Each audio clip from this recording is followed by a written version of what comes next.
Il marchio Overair è arrivato sul mercato pochi anni fa presentando il primo selfie drone al mondo. Da lì poi anche i brand un po' più conosciuti l'hanno copiato, comunque hanno portato anche loro i selfie drone sul mercato. Oggi invece vi parleremo del nuovissimo Overair Aqua, il primo drone al mondo anche acquatico, non subacqueo, anche se comunque può andare sott'acqua per un po' e lui con tutte le certificazioni che ha non subisce alcun danno, però può decollare e riatterrare sull'acqua. Ecco perché dico il primo drone acquatico. E vi avviso già, è un dispositivo estremamente verticale, super di nicchia e neanche dal prezzo tanto conveniente, ma dopo tutto ancora è l'unico per quanto riguarda questa categoria di dispositivi. Ma non mi dilungo ulteriormente, lo vediamo più nel dettaglio subito dopo la sigla.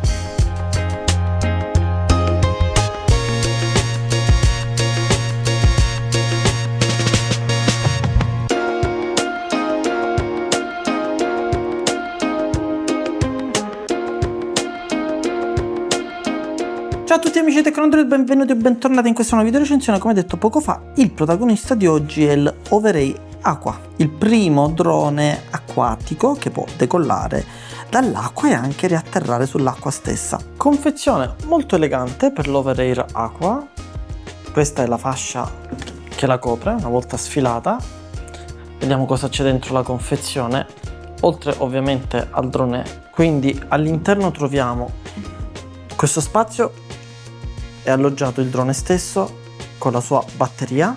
Poi troviamo il dock di ricarica con 2 batterie, quindi abbiamo in totale 3 batterie, perché questo da noi in prova è la Flight More Combo, i prezzi comunque a fine video. Porta USB-C per poterla ricaricare e premendo un pulsante si può vedere lo stato di ricarica delle batterie. Poi abbiamo 3 buste waterproof, quindi impermeabili, per poter trasportare le batterie con noi, magari mentre stiamo facendo kitesurf.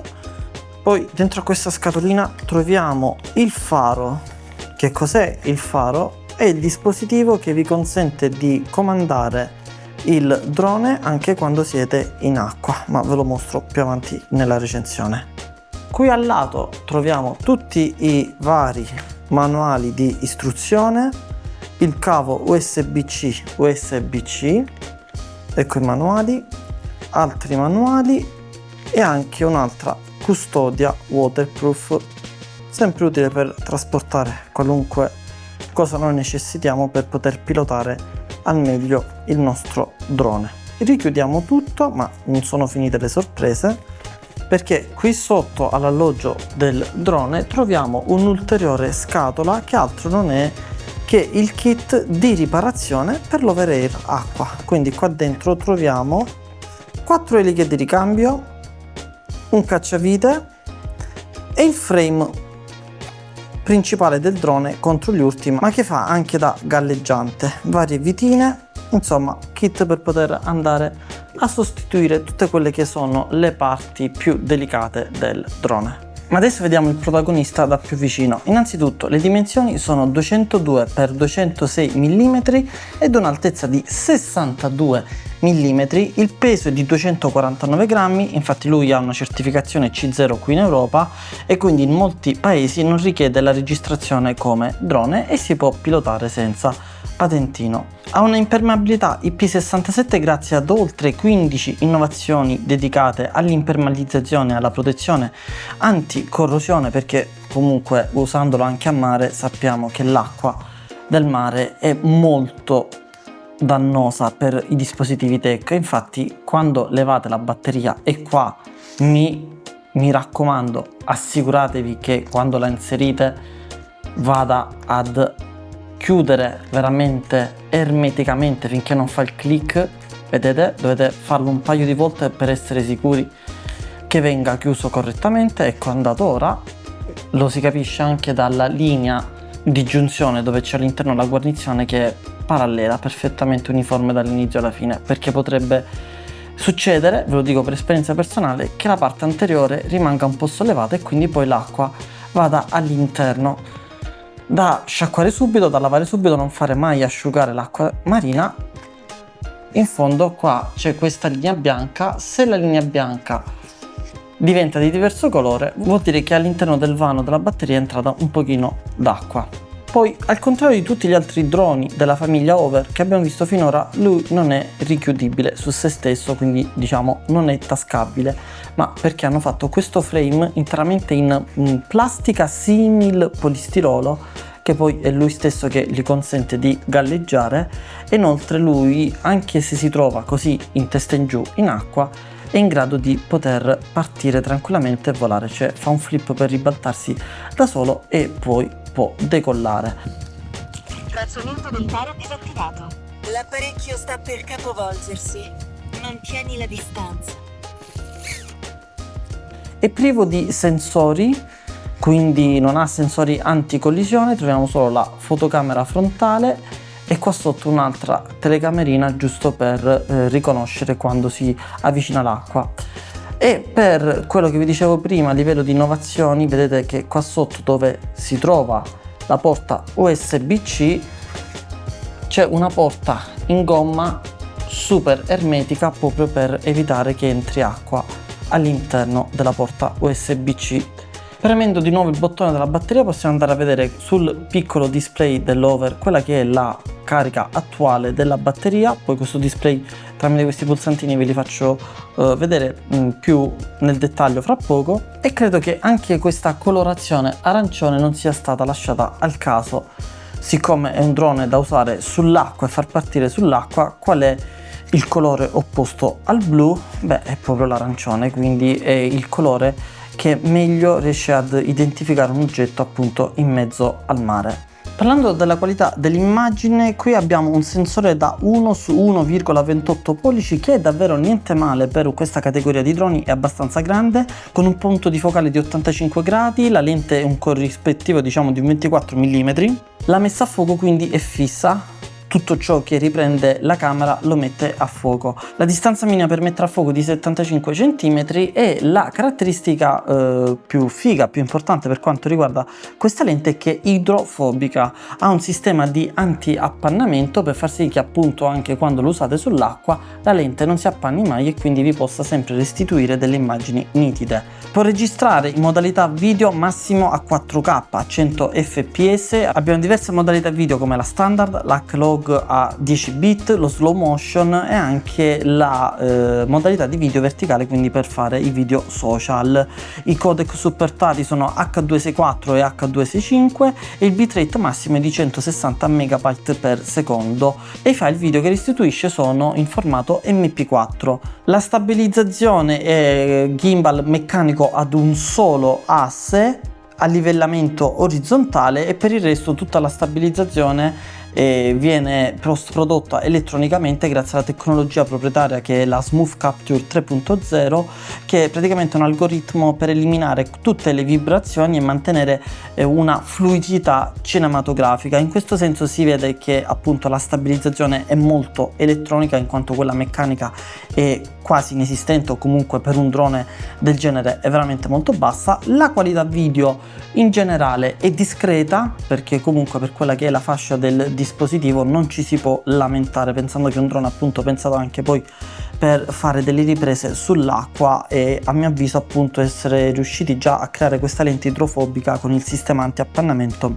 e tanta roba per il drone del genere. E per quelle che sono magari le necessità nel 2026, ripeto, della qualità video non ci si può lamentare. Parliamo anche della modalità foto, che abbiamo una risoluzione di 4000x3000 megapixel con una risoluzione di 12 megapixel e i formati restituiti sono in JPEG. Ma adesso voglio accendere un attimo il drone per andarvi a mostrare quella che è la navigazione di questo piccolo schermo, ma vi posso garantire che anche sotto i raggi del sole è sempre molto ben leggibile. Qui abbiamo le impostazioni, dal tasto col punto rosso si può accedere, di nuovo con le frecce laterali si può navigare e con la freccia si torna indietro. Dopo le impostazioni video abbiamo le impostazioni delle foto, sentite, oddio non so se il microfono lo cattura, ma la voce degli speaker del drone è molto alta. Impostazioni video e foto. Impostazioni video e foto. Impostazioni di sistema. Album. Qua troviamo gli album dove appunto ci sono le immagini o i video che abbiamo già fatto.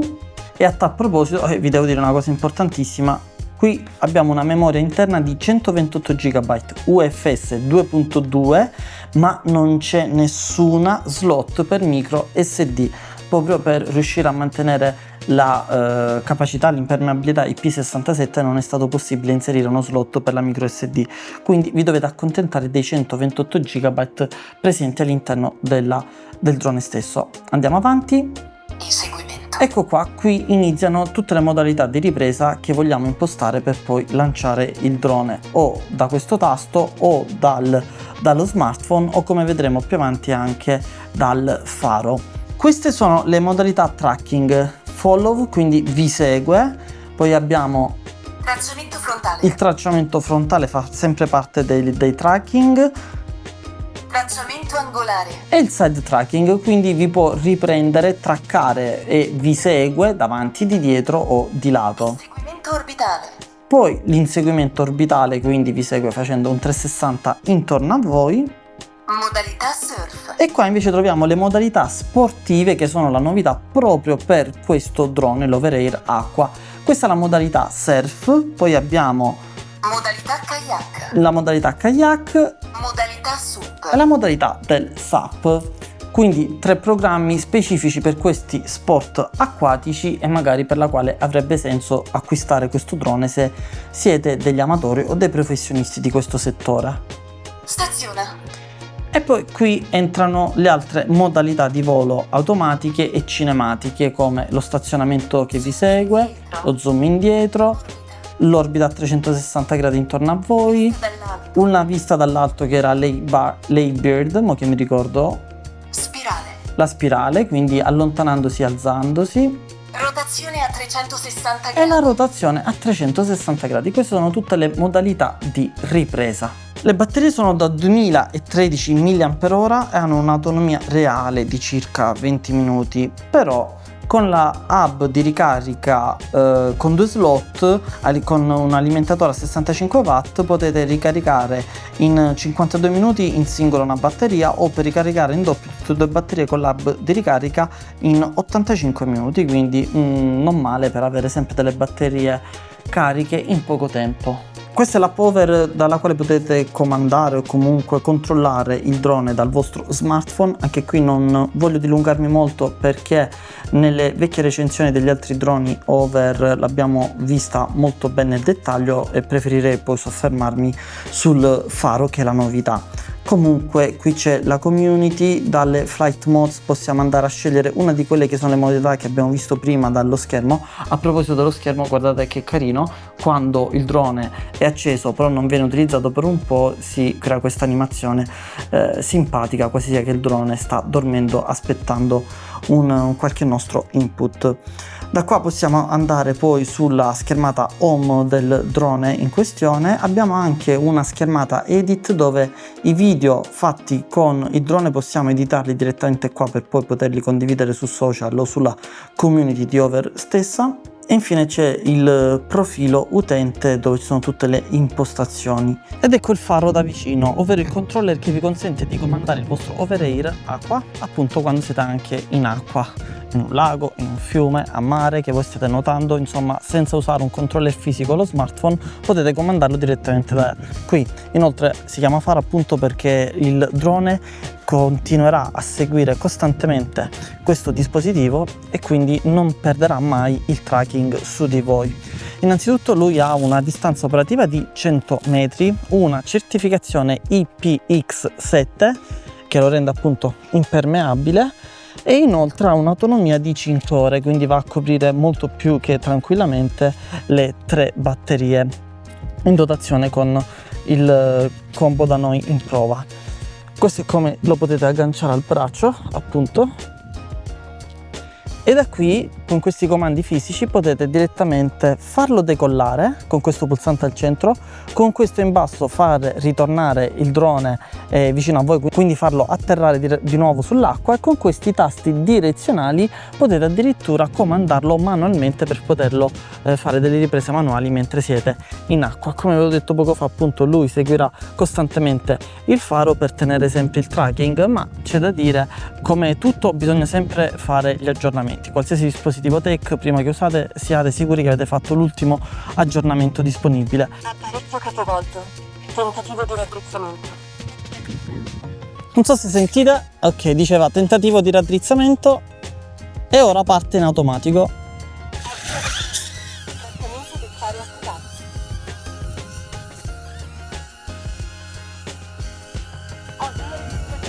Ok, adesso mi ha traccato, quindi in teoria mi seguirà ovunque vado. Questa è una modalità che avevamo già visto anche con gli altri Overair. La differenza sta che ora noi possiamo farlo decollare e atterrare direttamente dall'acqua, e poi posso interrompere la registrazione e farlo atterrare direttamente da questo pulsante In fase di ritorno. in fase di ritorno. Eccolo qua. Tuttavia l'altoparlante integrato è potente, quindi l'audio è sempre chiaro, quello che sia il comando che avete selezionato lo sentite chiaramente sia dal drone ma anche dal faro stesso, che vi sta dicendo sto tornando, sto atterrando, sto decollando, insomma tutti i comandi sono ben chiari. E infine qua sotto troviamo la porta USB-C per poterlo andare a ricaricare. Raddrizzamento riuscito. Una volta raddrizzato poi parte in automatico, una volta che avete selezionato quella che è la modalità di ripresa automatica.